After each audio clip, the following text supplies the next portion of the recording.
Bueno, con nosotros está Michael Penfold, es politólogo, es doctor en ciencias políticas por la Universidad de Columbia también, profesor de IESA, es un conocedor y un estudioso de la movida política venezolana, le sigue el pulso habitualmente y por eso queremos hablar con él a propósito de los acontecimientos de esta semana que han sido profundamente acelerados desde la salida de Juan Requesens el pasado viernes excarcelado hacia su casa, liberación de presos políticos el día lunes, suspensión de procesos judiciales y luego todo lo que ha venido después con la declaración de Capriles y lo que pareciera ser la conformación de un nuevo sector o un nuevo bloque dentro de la dividida y maltrecha oposición venezolana. Michael, bienvenido, ¿cómo estás? Víctor, ¿qué tal? ¿Cómo estás? Bueno, Michael, lo primero, bien, Placer. lo primero es preguntarte tu lectura por lo que está pasando estos días, ¿no? Sobre todo lo último, porque al final de cuentas lo pasado soporta estas realidades políticas, pero esas realidades políticas son las que pueden marcar caminos en alguna de las direcciones. Sí, es una coyuntura en el fondo muy trágica, muy infeliz, que Venezuela no haya podido resolver eh, una coyuntura para poder avanzar en un proceso de institucionalización y de rescate de las libertades más básicas en Venezuela. Y bueno, es resultado de un ambiente tremendamente complejo, de un régimen con unas características muy peculiares, y con una oposición que hasta ahora no ha logrado encontrar el balance adecuado entre lo externo, entre lo internacional y sobre todo entre lo doméstico. Y creo que digamos, estos acontecimientos de los últimos días refleja eso. Ahora, eso se da en un contexto en el cual, para mí, la liberación de los presos políticos, de 110 presos políticos, no es un evento menor, es importante, es relevante. Y creo que parte de un dilema muy grande que está enfrentando Maduro, que por un lado quiere con las elecciones legislativas cerrar el capítulo de Guaidó, dado que el 5 de enero del 2021 culmina el mandato constitucional de la Asamblea Nacional, que fue electa democráticamente y sobre el cual está basado el sustento jurídico de la presidencia interina ante los problemas de las elecciones fraudulentas o no reconocidas nacional e internacionalmente del 2018, eh, y la necesidad de ir a un proceso electoral que creo yo, factores internos del mundo chavista y militar están diciendo que no puede ser un replay simplemente del 2018, porque ya ese costo lo han visto en el pasado. Obviamente la mejor vía para llegar a eso es dividiendo la oposición. Eso es lo más sencillo en cualquier sistema de esta naturaleza.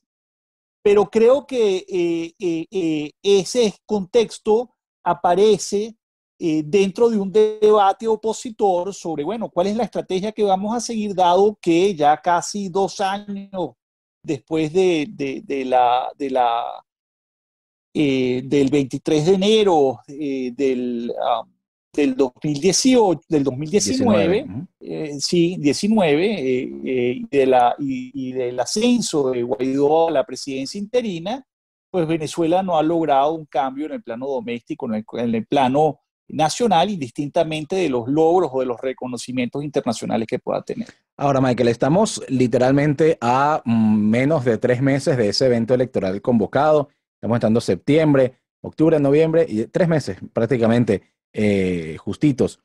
Y ocurre este desbarajuste en la oposición, en las posiciones, cuando ya las elecciones están convocadas desde junio y se sabía desde mucho antes que se iba a impulsar un escenario electoral para diciembre. Esto está llegando tarde y eso, ¿cómo afecta? La primera pregunta es eso, si está llegando tarde, y la segunda es, ¿cómo afecta esa temporalidad los efectos políticos reales de estas divergencias de opiniones, esta fijación de posturas y finalmente lo que se va constituyendo como una nueva realidad de la oposición? Mira, la oposición tiene dos crisis enfrente. Una primera crisis es una crisis de credibilidad y es resultado de mucha ambivalencia a lo largo de estos últimos 2 años sobre cuál es la mejor vía, sobre la generación de una cantidad de expectativas que todavía no ha podido cumplir, y también enfrenta una crisis de representatividad que creo que se va a profundizar aún más en los próximos meses. Eh, Como resultado del hecho de no haber logrado hasta ahora ese proceso de cambio. Y sobre todo de no aceptar que las condiciones han cambiado. Y quiero insistir en esto, Víctor, porque las condiciones hoy no son las mismas del 2019, son muy diferentes. O sea, estás en el contexto de la pandemia, eso implicaba una recesión global muy grande, es la recesión más grande que ha vivido América Latina en décadas, es un mundo en el cual todos los países se vuelcan hacia adentro más que hacia afuera, y Venezuela no escapa de eso, y sobre todo Venezuela en este momento pierde esa tensión que tenía desde afuera hace 1 año y medio atrás. Eso no quiere decir, por ejemplo, que Estados Unidos no haya dejado de presionar internacionalmente a través de unas sanciones que por sí sola difícilmente va a lograr cualquier cambio. Más bien creo que termina de cohesionar en muchos ámbitos la élite oficialista si no logra ofrecer una alternativa realmente atractiva en el plano interno. Y yo creo que el debate entre Capriles y Guaidó, y no solamente entre Capriles y Guaidó, entre Machado y Guaidó, es decir, es una oposición que se está fracturando alrededor de una gran frustración y de un gran descontento interno sobre, bueno, cuál es la efectividad más allá del tema unitario, que es importante. Tú construyes una unidad sólida cuando hay una visión estratégica común, y eso se ha ido perdiendo. Y creo que Guaidó hasta ahorita no ha podido reconocer abiertamente que ese es el caso, y que él en este momento tiene una responsabilidad de poder reacomodar eso. ¿Cuál ruta? Bueno, yo creo que tanto Capriles está planteando una ruta muy clara, que es, bueno, mira, esas elecciones tocan, las condiciones no son justas, no es una elección libre, pero hay que movilizar a la sociedad y el camino electoral es un vehículo para hacer eso. La opción de Machado, que está diciendo, no, vamos a buscar una nueva alianza internacional, pero un camino que también luce muy difícil, porque tienes el Departamento de Estado que acaba de decir esa opción no existe tampoco, buscando una mayor injerencia internacional sobre Venezuela, sea a través del argumento humanitario, del R2P, o un argumento mucho más de seguridad vinculado con el TIAR. Entonces, Guaidó está en un dilema gigantesco, es objetivo eso, y es una crisis que tiene que abordar. Yo no creo que la debería abordar como la están abordando hasta ahora, por cierto, declarando traidores a todos los que no comulgan con esa visión.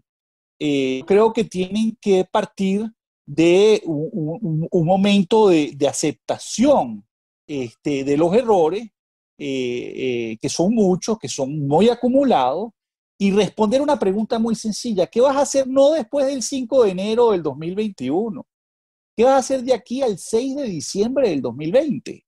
Porque hay una verdad, y Capriles la dijo ayer y yo la comparto en el sentido que jurídicamente eh, creo que tiene un piso muy débil el argumento que tú puedes extender la continuidad administrativa más allá del 5 de enero del 2021, y por lo tanto esa presidencia interina se va a debilitar. Y se va a debilitar porque ya tienes a Europa diciendo, miren, esas elecciones tocan. Las condiciones no son adecuadas. Nosotros no vamos a reconocer esa elección bajo esas condiciones. Tampoco vamos a enviar observadores internacionales hasta que no se modifiquen, lo cual es un problema para Maduro también.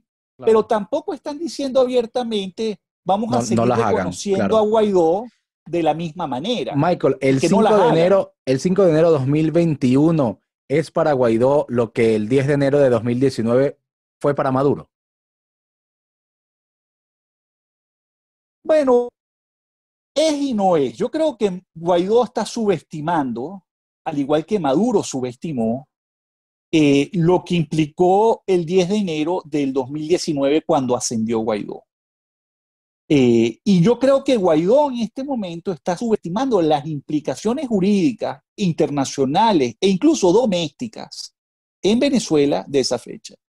Y está sobreestimando la capacidad solamente de anclar esa presidencia interina sobre el apoyo de los Estados Unidos y otro grupo de países latinoamericanos. Está muy difícil eso. Yo creo que ahí hay un tema de no aceptar esa limitación. Y de ahí surge una cantidad de errores políticos que es lo que está aprovechando Capriles en este momento, en un momento en el cual Capriles es un reflejo del descontento interno que hay. O sea, eso es indudable. Te quiero preguntar por el tema de la unidad. La mayoría de los actores opositores hablan de la unidad de propósitos, la unidad política, etcétera. La unidad se logró en algún momento. En 2014 ya no había, por el tema de la salida, hubo unas diferencias profundas en aquel momento. Se volvió a constituir en 2015 para las elecciones parlamentarias y de allá para acá ha ido dejando poco a poco en la estela, ha ido dejando desafectos. Con lo de Capriles esta semana, y no solo Capriles, ¿no? Capriles, Stalin González, etcétera, es, digamos, el episodio más reciente de una unidad que pareciera haberse quedado vacía como concepto.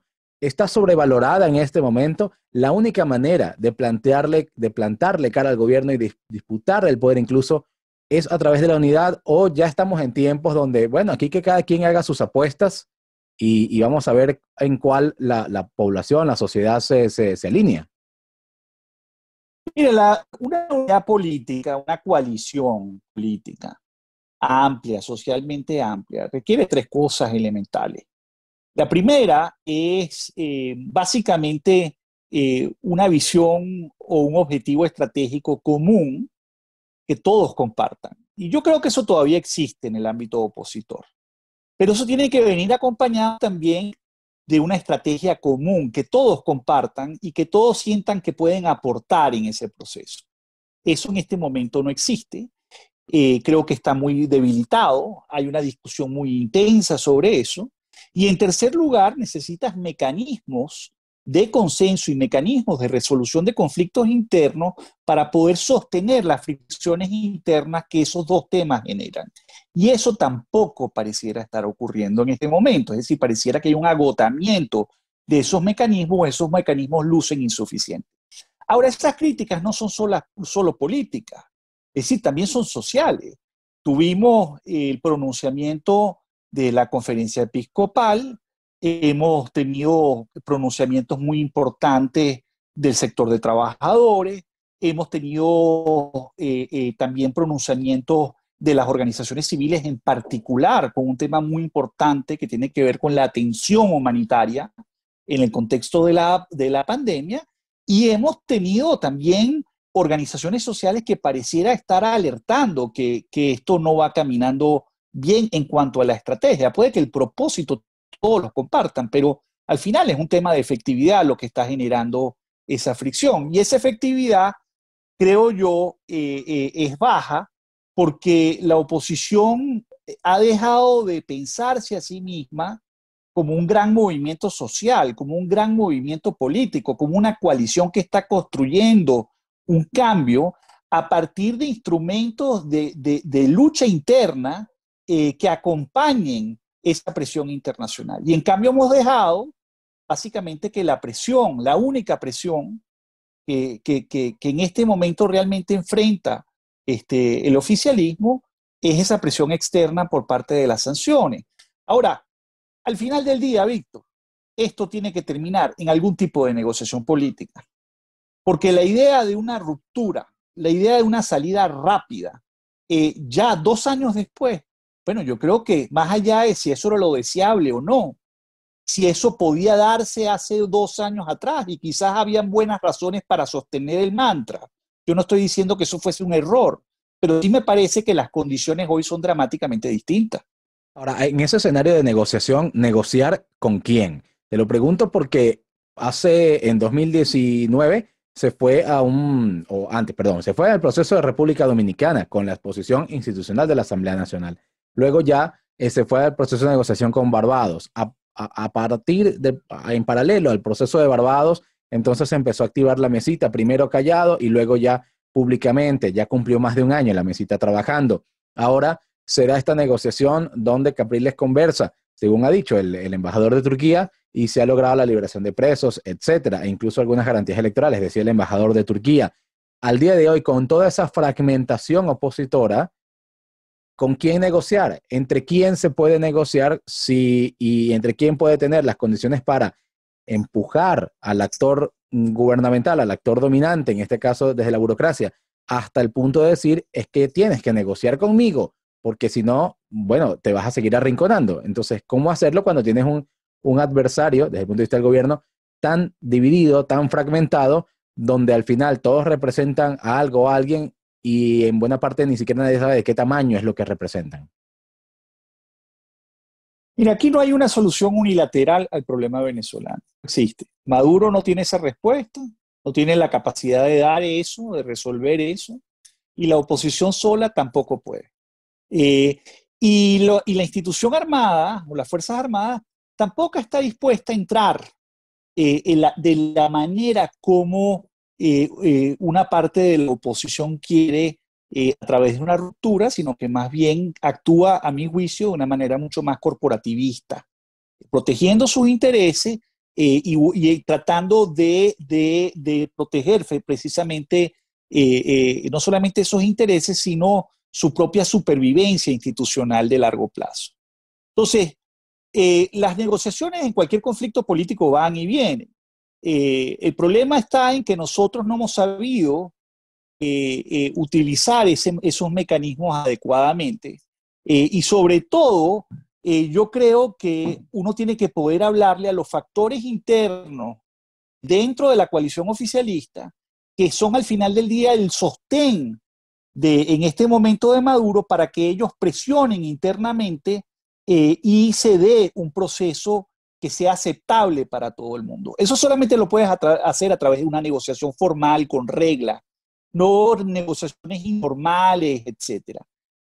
Lo que tú mencionas de las negociaciones previas, la del Vaticano fue tremendamente informal, sin reglas y sin costos a la entrada. La de República Dominicana tuvo un problema gigantesco, que es la mediación se convirtió en una fuente de desconfianza enorme, que fue el caso de Rodríguez Zapatero. Y en el caso de la de Oslo, Barbados, que donde los noruegos sí han tenido un rol, digamos, mucho más sólido, donde todavía hay confianza de ambas partes en ese mediador o en ese facilitador, fue un proceso que, de acuerdo a los mismos testimonios de la oposición, en septiembre del año pasado se había avanzado un 70% de esa agenda en un contexto de una negociación bastante formal, con reglas. Y vinieron las sanciones secundarias en agosto, y el chavismo aprovechó esas sanciones secundarias para retirarse de la mesa, y creo yo, en una decisión equivocada de la oposición, se declara apresuradamente cerrado definitivamente el capítulo de Oslo, que es ratificado hace 2 meses más atrás, dicen, o un mes atrás, dicen otra vez, está cerrado. Bueno, yo creo que es un error, porque al final del día tú no te puedes cerrar al único mecanismo que le permite dar garantías y protegerse frente a un proceso de cambio que es intrínsecamente incierto. Y es intrínsecamente incierto porque ahorita en Venezuela hay un tema adicional, no solamente el tema de las sanciones, no solamente el tema institucional, no solamente el tema de derechos humanos, hay un tema que es la judicialización internacional a través de los indictments que ha iniciado los Estados Unidos de manera pública, que son muy difíciles de revertir, y que fue lo que hizo que en Colombia ese proceso de paz fuera tan complicado de negociar, porque al final eso necesita mecanismos de amarre muy creíbles para que quien quiera entrar en un proceso de cambio acepte. Ahora, yo creo que si bien una parte de la oposición entiende que ese proceso es importante, yo creo que el lado más radical de la oposición se ha negado a aceptar que esa es la única vía realmente que tenían, y que salirse de la mesa del todo, cerrar ese capítulo era una señal que le restaba credibilidad a Guaidó. Y ese es un tema fundamental a mi juicio. Michael, cuando el proceso Oslo-Barbados se dijo mucho, nada está acordado hasta que todo esté acordado. Y en el caso de la Mesa de Diálogo Nacional, la mesita, se ha dicho, se vamos a priorizar los acuerdos parciales. Y con Capriles pareciera que también hay digamos, unos acuerdos parciales en el sentido de que él dice que no hubo trueque, que no fue una cosa quid pro quo de yo te suelto presos y tú te inscribes como candidato o inscribes candidatos. Y tampoco salieron todas las personas que tenían persecución política, etcétera. ¿Es mejor entonces el proceso de acuerdos parciales paso a paso con el chavismo a la posición de nada está acordado hasta que todo esté acordado? Eso pensando ya en un proceso de negociación como el que asumimos que está en vigor en este momento. No, en este momento lo que tiene es probablemente una parte de la oposición que pareciera estar entrando en discusiones con el chavismo. Pero al final eso no es suficiente, porque si tú no logras que todos los actores entren, todos los actores relevantes, incluyendo el factor militar, en este proceso, al final no vas a poder crear las instituciones claves para darle credibilidad a cualquier proceso electoral. El proceso electoral es el resultado de ese acuerdo, a mi juicio. Entonces, cuando tú dices, bueno, ok, ¿qué hacemos con la negociación? ¿Dónde falló Oslo? Yo creo que Oslo falló en un punto que no tiene que ver tanto con eso que tú estás mencionando.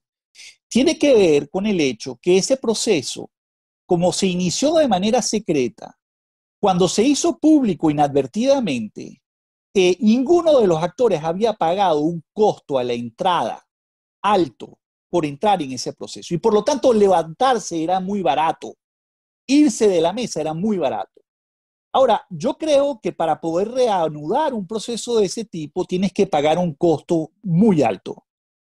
Para ¿Eso que qué no sea tan significa fácil levantarte de la para que la mesa. gente lo entienda? Bueno, ¿Qué por significa ejemplo, pagar un costo de entrada? bueno, eso significa, por ejemplo, esto que acaba de pasar. O sea, a mi juicio, este tema de las excarcelaciones y de las liberaciones de los presos políticos, que todavía es parcial, porque todavía hay cientos de personas que todavía están presas, es un tema importante. Entonces, en vez de la oposición aprovechar esto y decir, ok, ¿cómo aprovechamos esto para entrar en un proceso de negociación integral? En vez de hacer eso, termina en una lucha intestina interna sobre cuál es la vía. Porque la vía es esa. Dadas las restricciones internacionales, las restricciones internas, en particular de las Fuerzas Armadas, la pandemia, la desmovilización social, la situación humanitaria, pasa por esa situación, por restaurar la gobernabilidad del país. Entonces, eso por un lado. Finalmente, una acotación. Fíjate, en Oslo, en las reglas, que en Dominicana sí era así, nada está acordado hasta que todo esté acordado. En Oslo había una coletilla. Nada está acordado hasta que todo está acordado dentro de la agenda, es decir, lo que son las agendas, siempre y cuando ambas partes acepten dar acuerdos parciales. Es decir, que tampoco era así. O sea, tú podías, si ambos lados aceptaban, ir avanzando con resultados. Pero podías avanzar con resultados de cosas que no estaban en la agenda y que son importantes, como, como todos estos temas que tienen que ver con el tema humanitario, por ejemplo, entre muchos otros. En este proceso que estamos viendo hay varias diferencias también con procesos anteriores. Uno de ellos es, bueno, cierta discreción que se ha notado incluso por parte del sector oficial, porque habitualmente el chavismo, el gobierno, utiliza mucho la intriga, la cosa de, yo estoy hablando con políticos de oposición, yo hablé con ¿por qué no lo dicen? Ellos lo ocultan, y se siente a veces como cierto saboteo, ¿no? En este caso, pareciera que hubo mucha discreción hasta que finalmente ocurren esas liberaciones, ese decreto. Luego habla el embajador de Turquía, pero se mantuvo hasta esta semana. Nadie sabe al día de hoy incluso de cuándo comenzaron estas conversaciones, a pesar de algunos rumores, algunas informaciones extraoficiales en círculos políticos y tal, pero digamos, no hay una concreción en ese sentido. ¿Qué crees que significa esa diferencia con respecto a procesos anteriores y también que de entrada, digamos, la primera vez que se sabe de esto, no es por un tema de una foto que si se encontraron en tal hotel o no, sino que con unas liberaciones de 110 personas, 26 diputados que se les levantan procesos judiciales, etcétera. Fíjate, aquí hay dos hipótesis, ¿no? Y yo te voy a decir cuál es la que yo comparto, pero no hay manera todavía de verificarlo. La primera hipótesis es que Maduro se siente tan cómodo en el poder, ¿ok?, que está otorgando esas excarcelaciones y liberaciones porque siente que está en una posición de fortaleza para poder iniciar ese proceso. Es decir, ese proceso no pone en riesgo su estabilidad política, ¿ok?, y su control sobre el poder. Otra visión que a mí me parece que es lo que pudiese estar ocurriendo es que, sin duda, Maduro, y yo creo que buena parte del chavismo, y me parece a mí que también una parte muy importante de las Fuerzas Armadas, quiere dar por cerrado este tema de la presidencia interina, aprovechando que efectivamente el 5 de enero del 2021 termina el mandato constitucional de la Asamblea Nacional. Ahora, ese objetivo de cerrar ese capítulo Guaidó tiene un problema, que es que necesitas unas elecciones legislativas el 6 de diciembre que por lo menos sea reconocido por una parte relevante de la comunidad internacional, en este caso por Europa, ¿sí? Dado que Estados Unidos no va a reconocer nada hasta que Maduro no deje el poder, ¿sí?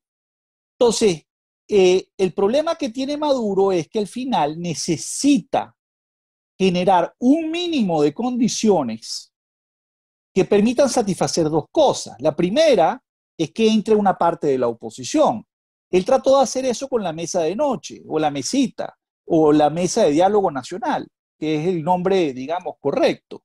Pero eso no tiene tracción, y eso no es suficiente para ni crear ánimo de voto, ni para crear una duda sobre la validez de ese proceso afuera.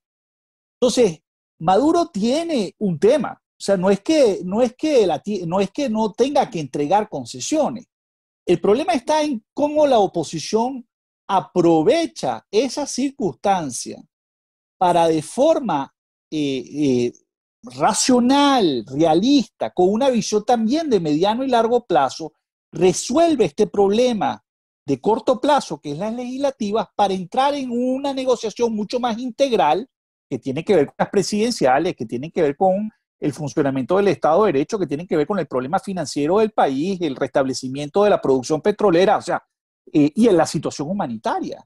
Entonces, es un tema. Ahora, ¿por qué esto no ocurre? Porque nosotros no queremos aceptar, que me parece importante, que creo yo es el principal tema acá, es esta idea que podemos extender el mandato de la Asamblea Nacional y por lo tanto, como no puede haber un vacío de poder, se permanece esa presidencia interina.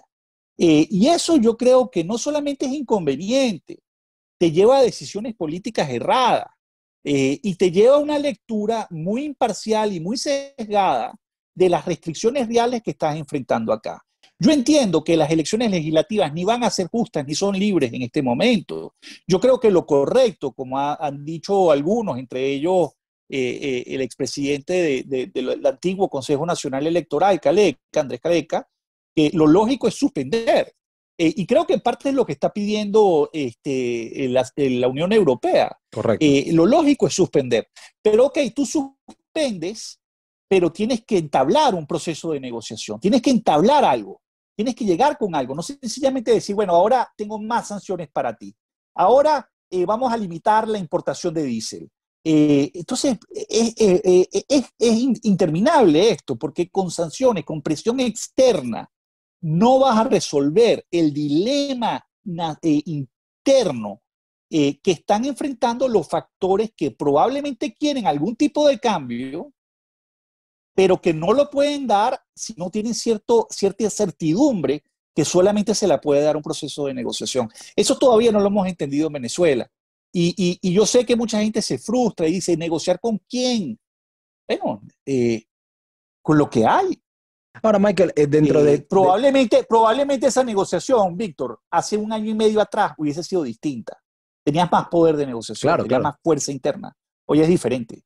Ahora, dos aspectos relevantes que tomo por ahí antes de entrar en la comunidad internacional. Sigo con el tema de negociación.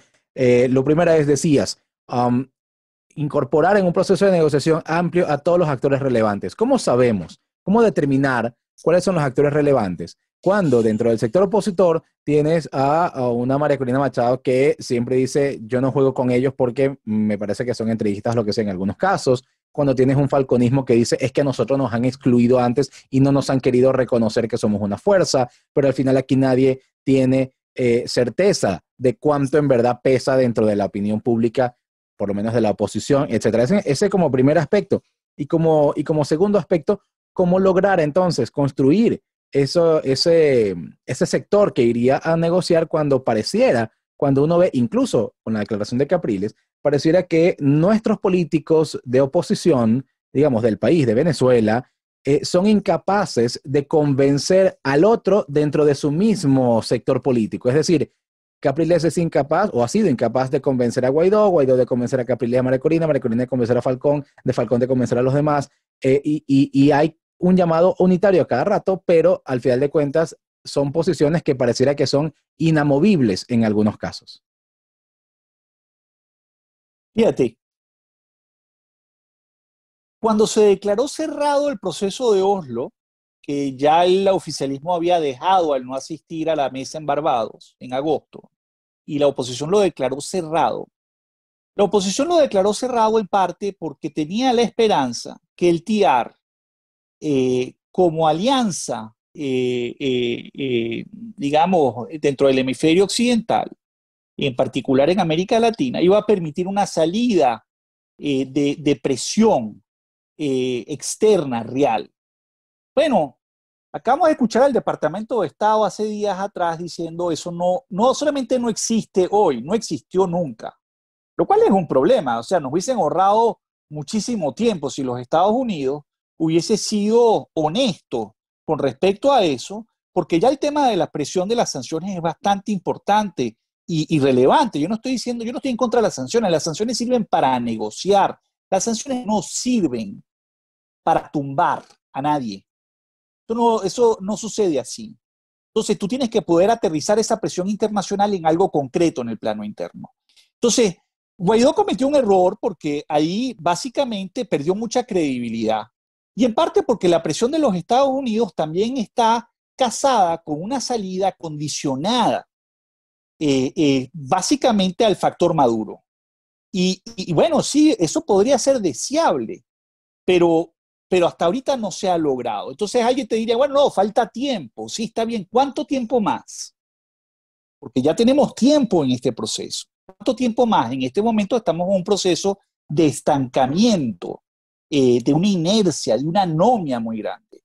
Entonces, para poder retomar ese proceso, tú necesitas una realineación de la comunidad internacional. Y en particular, los Estados Unidos tienen que poder entrar en ese proceso. Cuba tiene que poder entrar en ese proceso. La Unión Europea, Colombia, China y Rusia. Y todo eso con la observación del factor militar, que también es muy importante. Entonces, oye, la crisis venezolana es compleja, complejísima. Son muchos actores con diversos intereses, y una crisis política que además se ha internacionalizado y donde en este momento, a mi juicio, la estrategia opositora es, bueno, obedece más a los intereses de Trump en Florida que, bueno, que la realidad interna. Y eso puede funcionar para Trump, para ganar Florida con el voto venezolano y cubano, etcétera. Pero yo creo que no le funciona a la oposición acá, no porque los Estados Unidos no sea relevante, es muy importante como actor, es fundamental, pero sencillamente porque no está dando espacio, grados de libertad para poder ajustar esto a la realidad interna, a las restricciones reales que enfrentan los actores políticos en un contexto muy adverso, muy difícil. Michael, ¿tú crees que es posible que si se llega al escenario de posponer las elecciones del 6 de diciembre abrir un espacio allí con ese rezago de la elección, el retraso, abrir un espacio para negociar condiciones, etcétera, que posturas como las de Juan Guaidó, por ejemplo, puedan variar para sumarse a esta búsqueda, o eso lo ves cerrado, considerando además que lo que está planteado en todo caso no es una negociación ni es un proceso que conducirá en una primera instancia a la salida de Maduro del poder. Es decir, la permanencia de Maduro en Miraflores en este momento pareciera que no hay capacidad de cuestionarla. Mira, creo que lo primero, lo más importante, es posponer las elecciones, que es lo que viene diciendo Borrell y la Unión Europea. Posponga. ¿Ok?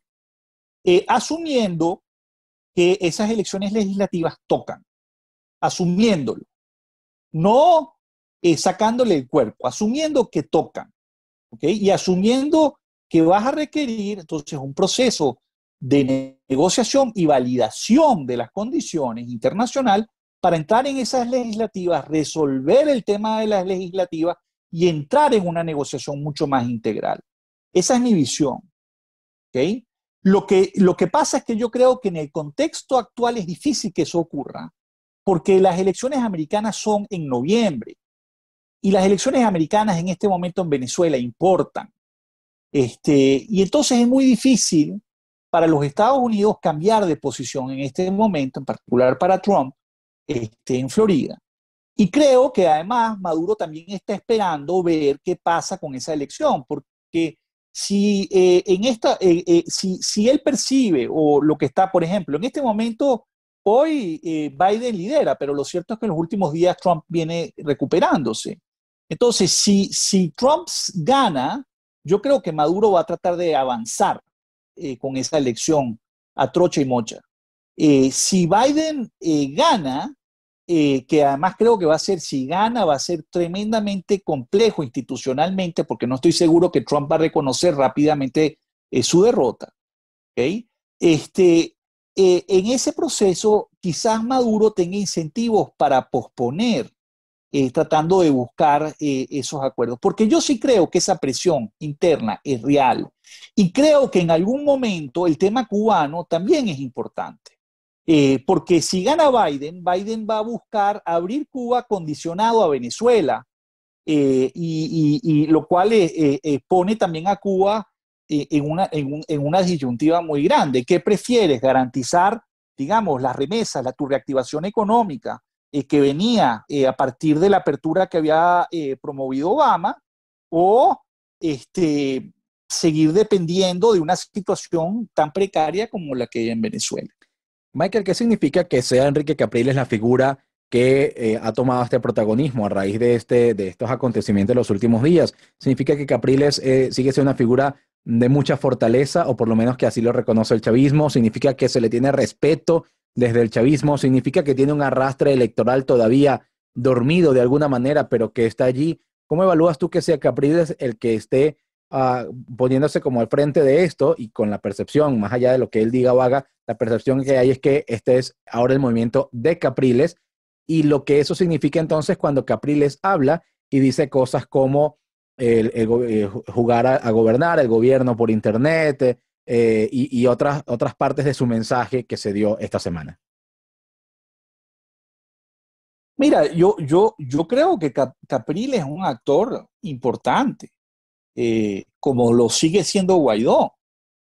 Sería muy miope sencillamente salir a decir que es un líder político irrelevante del pasado, que ya tuvo su oportunidad y se perdió. Sí, en el pasado venezolano, tanto Betancourt como Caldera participaron muchas veces en elecciones y seguían siendo actores fundamentales, igual que Carlos Andrés, etcétera. Entonces, a mí ese argumento me parece muy débil y creo que Capriles sí le está hablando directamente en dos dimensiones que hay que prestar atención. La primera es el reconectar socialmente con los problemas de la gente, que esos problemas son reales. Y hay digamos, hasta ahora el liderazgo de Guaidó, en particular en el contexto de la ayuda humanitaria, y habiendo generado esta idea de que maneja activos, ha generado un problema allí porque no ha cumplido, o esa es la percepción de la gente. Yo no estoy diciendo que pueda o no pueda, pero tiene un problema allí serio. Y eso, esa idea de que él es presidente interino lo ha alejado mucho, pienso yo, del tema de ser opositor y más a ser, digamos, a verse como presidente, a verse como gobierno. Pero eso en la práctica es muy limitante, a mi juicio, desde el punto de vista político, dadas las circunstancias. Y el segundo tema que está apuntando Capriles, que tampoco creo que es irrelevante, es, bueno, ¿cómo somos efectivos para movilizar a la gente aquí en Venezuela? ¿Cómo generamos presión interna? ¿Cómo generamos un proceso? No solamente un evento, un proceso que permita eso. ¿Para qué? Para poder generar esos cambios internos del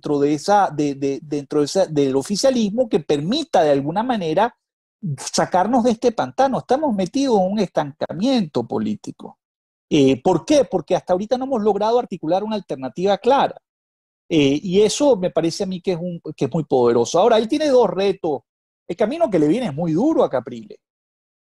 Primero, yo no veo que su ruptura con la oposición es una ruptura definitiva. Creo que él está diciendo, mira, yo voy por este camino. Ahora, ¿cómo va a manejar eso Guaidó? Porque eso no es un mensaje muy distinto al que está diciendo María Corina, yo voy a ir por este otro camino. ¿Cómo va a manejar eso Guaidó? No sé. Lo que sí sé es que hasta ahora él ha entrado en una consulta que no le ha ido bien ni con los actores políticos ni con los actores sociales, más allá del comunicado de 27 partidos diciendo no vamos a participar, pero donde la base política, bueno, sí quisiera de alguna forma. Entonces ahí tienes el caso de los gobernadores, que tienen un dilema enfrente muy grande. Entonces, mira, yo creo que hay que abrir esta discusión con honestidad, con sinceridad, poniendo las cartas sobre la mesa, entendiendo que nada está claro en este momento, porque, vuelvo y repito, las condiciones cambiaron. Insistir en una estrategia que pudo haber funcionado en el pasado, pero no funcionó lamentablemente, por una estrategia que es la misma, en unas condiciones diferentes, que bueno, que no solamente no va a funcionar, termina creando este problema que tiene. Pudiera estar buscando Capriles. Una gran Venezuela es un país finalmente presidencialista, su sistema es presidencialista y una de las cosas que se ha dicho durante muchos años de la oposición es que nunca ha habido un líder que se entienda de tú a tú con el otro líder del lado de allá. Pudiera estar buscando Capriles ponerse en una posición de alguna manera privilegiada o en una posición clave, digamos, para escenarios que vengan posteriormente y que incluyen incluso una elección presidencial. Capriles está buscando diferenciarse, Víctor. Él se está buscando diferenciar, tanto en la estrategia como en la forma como le habla al país y como le habla a ciertos actores, en particular a actores que no son solamente de oposición. ¿Okay? Y en ese sentido, él puede tener, digamos, ciertas fortalezas comparado en este momento con Guaidó. Ahora, Capriles tiene un reto. En primer lugar, tiene que reconstruir una coalición, tiene que construir una coalición. ¿Cómo Guaidó construyó su coalición alrededor del pacto parlamentario? Ni siquiera de la MUD, del pacto parlamentario. Entonces, bueno, Guaidó tiene ese reto. Y pues Capriles, perdón, tiene ese reto. Y el segundo reto que tiene es convencer a los votantes. ¿Okay? ¿Y en tan poco tiempo puede lograrlo? En tan poquito tiempo, en el escenario planteado en este momento, ¿puede lograrlo convertirse en verdad? No está fácil, no está fácil, pero también es cierto que tienen un país donde el 83% de los venezolanos te pide cambio, donde todavía un nivel, digamos, relativamente bajo de personas dice que está dispuesta a votar seguro bajo estas condiciones, pero que también revelan una gran frustración. Entonces, y son unas elecciones parlamentarias, no son unas elecciones presidenciales. Entonces, para mí la clave aquí es cómo tú construyes una coalición social, no solamente político-partidista. Y en eso, bueno, mira, él trató de hacerlo en el 2012, 2013. En el 2013, cuando las elecciones presidenciales, en muy poco tiempo remontó de forma importante en las encuestas. No ganó, no pudo cobrar tampoco, pero ahí demostró que sí, sí digamos, tiene esa voluntad personal. Pero habría Bueno, que convertir esta elección eso en es una cosa innegable. plebiscitaria, ¿no? Yo creo que, o sea, yo creo que al final la oposición tiene que ir junta a posponer estas elecciones. A mi juicio, la manera más rápida de posponer estas elecciones es muy distinto a como está pensando la oposición, que es sencillamente absteniéndose. Para mí, la manera más rápida de posponer estas elecciones es decir que vas a participar, porque en el momento que es creíble que vas a participar, en ese momento el gobierno se va a retractar porque las va a perder indistintamente de las condiciones. La va a perder, o sea, tiene un problema enfrente muy grande. Y en segundo lugar, si te vas a abstener, que es la política que estás teniendo, entonces tienes que proponer algo. Entonces vas a negociar entonces. O sea, abiertamente vas a decir, mira, entremos a negociar. Pero eso está muy difícil porque los Estados Unidos en este momento está en plena campaña electoral. Allí voy con los Entonces actores ahí internacionales. Guaidó tiene un dilema. Guaidó tiene un dilema frente a los Estados Unidos, hay que decirlo. Y es que la Bu- política de los Estados Unidos funciona para la presión internacional, externa, pero no está funcionando en el plano interno, no funciona. Voy con los actores internacionales, Michael. Puede venir, estamos a las puertas de ver un cisma en ese apoyo internacional a la oposición venezolana entre Estados Unidos apoyando a Juan Guaidó y la Unión Europea buscando otras salidas. Pudiéramos ver esa disonancia allí e incluso un Maduro diciendo, No, bueno, Estados yo no Unidos que creo. me siga castigando, yo me entiendo es con aquel otro actor. No, yo no creo que eso funcione así, Víctor. Yo creo que lo que hay en el ambiente internacional es fatiga con Venezuela. Fatiga. Porque el problema venezolano se está volviendo un problema que todo el mundo piensa que tiene la solución y que cuando tratas de hacer algo te termina siendo irresoluble e incluso te terminas quemando también en muchos sentidos. Y además es una crisis que ha ido ocupando demasiado los espacios de encuentro, particularmente en la región latinoamericana. Entonces hay una gran fatiga en medio de la pandemia también y de la situación económica. Ahora, ¿Europa va a abandonar a Guaidó? No, no creo. ¿Va a reconocer esa asamblea? No creo, al menos que tenga las condiciones adecuadas, que es lo que dijo Borrell en su comunicación oficial. Pero sí creo que si la oposición se divide y hay, digamos, cierta tracción en lo que está planteando Capriles, creo que Europa en particular va a ser menos activa diplomáticamente con respecto a Venezuela y va a tener que abrir canales de diálogo con ambos. Y los Estados Unidos, dependiendo de qué pase y cuál es la posición de Trump y cuál es la posición de Biden con respecto a Venezuela, porque la posición de Trump también puede cambiar. Este, Vamos a ver después de las elecciones. Entonces, eso no es así sencillamente de que los europeos van a apoyar esto y los americanos, no, eso no funciona así. Lo que funciona es que hay lo que llaman, los europeos pueden dejar de ser tan diplomáticamente activos en Venezuela y focalizarse mucho más en el tema humanitario y menos en el tema político. Para ti fue sorpresa la declaración del embajador de Turquía, es decir, se habla mucho de Estados Unidos, de Rusia, de Cuba, tal, pero quizá nadie había visto que pudiera venir un lanzamiento, digamos, por el lado turco, ¿ah? Siendo Mira, Erdogan lo no, que no, es. la verdad es que a mí no me sorprende. A mí no me sorprende. Los back channels son comunes en este tipo de situaciones.